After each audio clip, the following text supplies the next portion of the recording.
ফিনিশরা আসলে কতটা শৌখিন তাদের রাস্তাঘাট দেখলেই বোঝা যায়।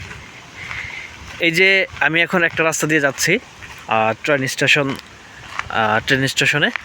সো এখানে দেখতে পাচ্ছি যে এটা বনের মাঝখান দিয়ে একটা রাস্তা, অ্যান্ড দেন আশেপাশে হচ্ছে তারা নিজস্ব বাড়ি করে আছে, এগুলোতে তারা থাকে।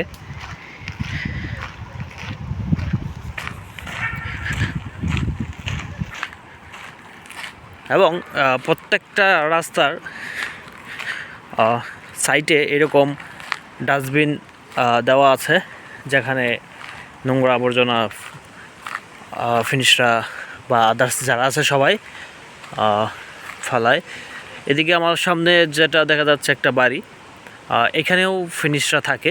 এইরকমই বনের মাঝখানে বা বনের সাইডে তারা বাড়ি করে একদম নিরিবিলিতে থাকতে পছন্দ করে।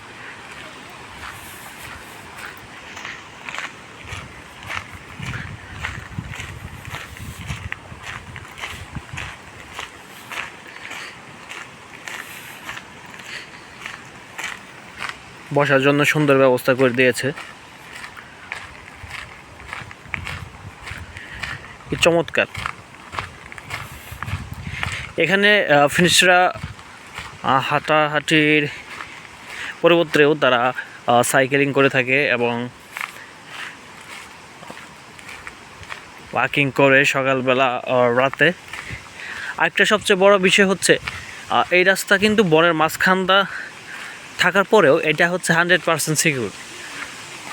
আমি ওই দিন রাত 2টার সময় এখান দিয়ে আসি একা, কোনো প্রবলেম হয় না। আপনি ফিনল্যান্ডে একটা জিনিস পাবেন, সেটা হচ্ছে সিকিউরিটি। হ্যাঁ, আপনি একা রাতের যে কোনো সময় যে কোনো রোডে চলাফেরা করলেও আপনার কোনো প্রবলেম হবে না, আপনি 100% সিকিউর থাকবেন। এই যে এই রোড দিয়েও আমরা সামনের দিকে দেখতে পাচ্ছি আরেকটা বাড়ি, সেম।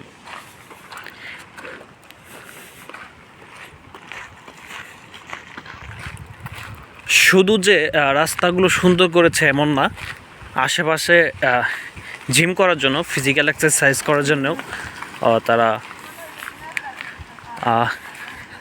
জিম করার ব্যবস্থা করে দিয়েছে। এবং আরেকটা বড় অদ্ভুত বিষয় হলো, দেখেন সামনে এই রোডের পাশ দিয়ে একটা রোড দিয়েছে জঙ্গলের দিকে, এখানেও একটা ব্রিজ টাইপ করে দিয়েছে এবং সামনে আরেকটা দেখতে পাচ্ছি যে বসার জায়গা।